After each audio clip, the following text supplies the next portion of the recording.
नमस्कार साथियों, आप सभी का स्वागत है आपका अपने official NRC portal YouTube channel पर। मैं आपके साथ हूं उत्कर्ष मिश्रा। चलिए हम नजर डालते हैं आज की दैनिक खबरों पर। जैसे कि और वीडियो के लिंक को सबसे पहले सर्वप्रथम आप मैक्सिमम शेयर कर दें जितने भी आपके पास लाइक इट सोशल ग्रुप्स हैं, जैसे कि आपके पास फेसबुक, टेलीग्राम, व्हाट्सएप, सभी जगह लिंक को जरूर शेयर करना। और ताकि अन्य सभी लोग भी जिससे कि अपने आप को डेली की खबरों से अपने आप को अपडेट रख सके। आज की जो महत्वपूर्ण न्यूज है खबर वो ये है कि सबसे पहले जो हेडलाइन वो ये है कि 69,000 शिक्षक भर्ती में जो रिजर्व कैटेगरी के कैंडिडेट्स हैं, टीचर्स हैं, शिक्षा से आरक्षित वर्ग वाले, उनके लिए महत्वपूर्ण खबर है। और वहीं पर यूपी पुलिस कांस्टेबल की जो रिजल्ट है, भर्ती का जो परिणाम है वो जल्दी देखने को मिलेगा। कब देखने को मिलेगा इसकी भी जानकारी आपको मिल जाएगी।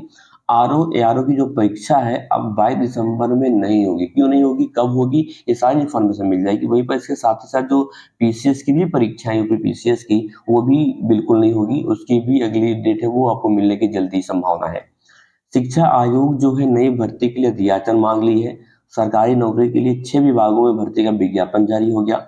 उत्तर पुस्तिका में होगा यूपी बोर्ड का बार कोड। और चौथा विश्वविद्यालय फोरम अब भारत में होगा।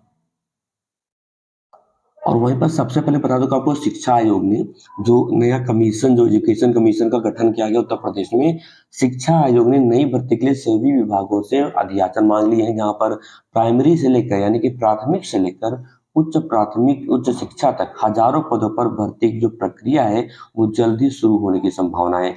वहीं पर अभ्यर्थियों के हिसाब से मांगे तो प्राथमिक विद्यालय में तकरीबन 78,000 यानी कि 78,000 पद अभी रिक्त हैं। तो ऐसे में आपको बता दूं कि शिक्षा सेवा चयन आयोग को शिक्षक पात्रता परीक्षा टेट के आयोजन के संबंध में अटल आवासीय विद्यालयों, अल्पसंख्यक महाविद्यालयों, अशासकीय महाविद्यालयों, अशासकीय माध्यमिक विद्यालयों और प्राथमिक विद्यालयों में शिक्षक भर्ती की जो जिम्मेदारी यहाँ पर सौंपी गई। यानी कि इतनी भर्तियां जो हैं अब कौन कराएगा, ये शिक्षा आयोग, जो आपका कमीशन नया गठन किया गया है, अब ये कराएगा। जहां पर शिक्षा सेवा चयन आयोग का जो पोर्टल है वो भी अब जो ऑनलाइन रेडी हो गया है। उसके साथ साथ यूपी कांस्टेबल 2024 का जो भर्ती का रिजल्ट है वो आपको 25 से 30 अक्टूबर के बीच देखने को मिल जाएगा। यानी कि इसका जो परिणाम है वो इसी माह जो है रिलीज यानी कि जारी कर दिया जाएगा। ठीक है। और ये स्पष्ट आदेश है मुख्यमंत्री योगी आदित्यनाथ का। इसके बाद एक माह में दो बड़ी परीक्षाएं आयोग के लिए एक बड़ी चुनौती बन गई है। एक बोलो तो क्रिटिकल कंडीशन यहाँ पर पैदा उत्पन्न हो गई है। जैसे कि क्योंकि एक ही महीने में इनको जो है पीसीएस की परीक्षा करानी है, पीसीएस प्री की, उसके साथ साथ आरओ एआरओ की जो प्रारंभिक परीक्षा है वो भी आयोजित होनी है। तो ऐसे में दोनों परीक्षा टलने की संभावना है। क्योंकि यूपीपीएससी प्रमुख परीक्षाओं के आयोजन पर इसी हफ्ते निर्णय ले सकता है। देखिए, जो परीक्षा केंद्रों की अनुपलब्धता के कारण है कि भाई इतनी बड़ी परीक्षाएं आरओ की भी, जहाँ पर लाखों 10 लाख से ज्यादा कैंडिडेट्स अप्लाई किए हैं, पीसीएस प्री की भी हालात रहते हैं। तो ऐसे में 27 अक्टूबर को प्रस्तावित जो पीसीएस की प्रारंभिक परीक्षा है उसको भी टालने की तैयारी है। और यह परीक्षा अब 7 और 8 दिसंबर को कराने की तैयारी है, जिस पर इसी हफ्ते आपको निर्णय लेते हुए विभाग द्वारा देखा जा सकता है।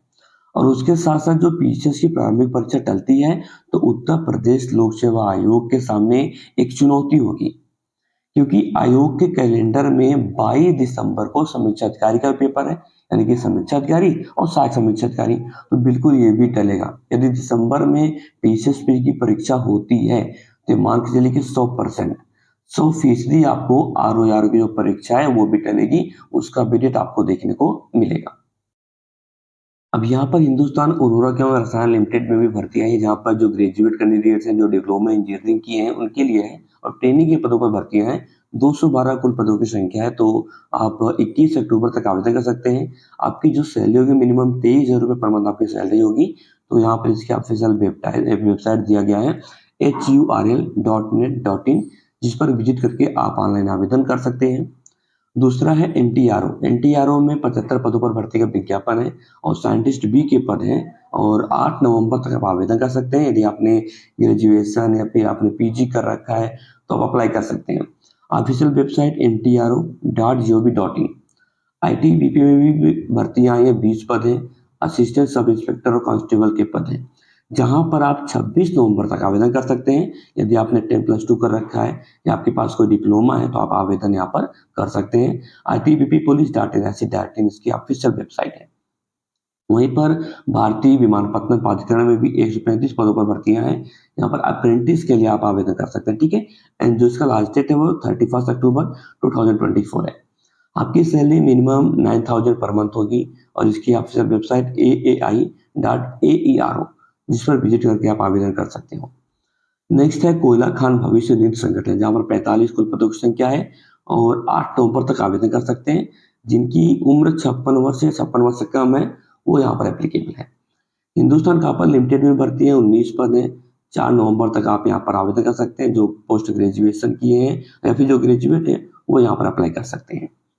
अब यहाँ पर कितने निपुण हुए बच्चे, इसकी जो परख जो है अब परख ऐप से किया जाएगा इनका मूल्यांकन। वहीं पर 22 और 23 नवंबर को देवी पाटन मंडल में आयोजित होगा निपुण असेसमेंट। जो टेस्ट है वो 22 और 23 नवंबर को आयोजित किया जाएगा। अब जो 69,000 शिक्षक भर्ती संबंधित है वो ये है कि 69,000 शिक्षक भर्ती में आरक्षण प्रभावित अभ्यर्थियों ने रविवार को सुप्रीम कोर्ट के मुख्य न्यायाधीश डीवाई चंद्रचूड़ को ईमेल भेजकर न्याय की गुहार लगाई। क्योंकि सुप्रीम कोर्ट में भी लेट लतीफी होती हुई करी है, तो पिछड़ा दलित संयुक्त मोर्चा की ओर से भेजे ईमेल में अभ्यर्थियों ने यह कहा कि मामले में आरक्षण प्रभावित अभ्यर्थियों को न्याय दिया जाए और ये बिल्कुल ऐसा होना चाहिए।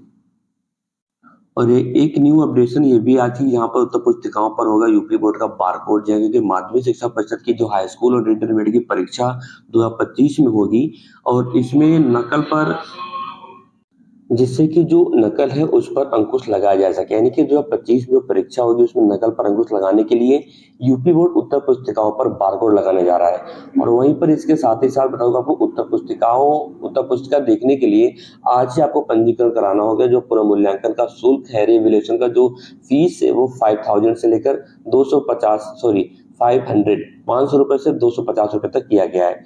जहां पर पॉलिटेक्निक सब सेमेस्टर वार्षिक परीक्षा बैक पेपर परीक्षा 2024 में शामिल परीक्षार्थियों को अपनी तो पुस्तक देखने के लिए रजिस्ट्रेशन का सोमवार का आखिरी दिन है, मंडे को। और वहीं पर आरओ जो प्रारंभिक परीक्षा टलने के बिल्कुल आसार है, जिसकी इन्फॉर्मेशन मैंने प्रीवियसली आपको पिछले स्लाइड में आपको मैंने पहले से ही दे रखी है। और वहीं पर चौथा वैश्विक विश्वविद्यालय फोरम भारत में होगा, जहां पर बीजिंग में हुए तीसरे वैश्विक सम्मेलन में ये सहमति बन गई। यानी कि बीजिंग में तीसरे IFHE में जहां पर प्रोफेसर विनय पाठक और अन्य यहाँ पर आप देख सकते हैं, जहां पर ये निर्णय लिया गया कि चौथा जो वैश्विक विश्वविद्यालय फोरम है वो भारत में होगा। ठीक है, तो आज की खबरें थी मैंने आपको अपडेशन दी। चलिए मिलते हैं अगले वीडियो में कल की नई जानकारी के साथ।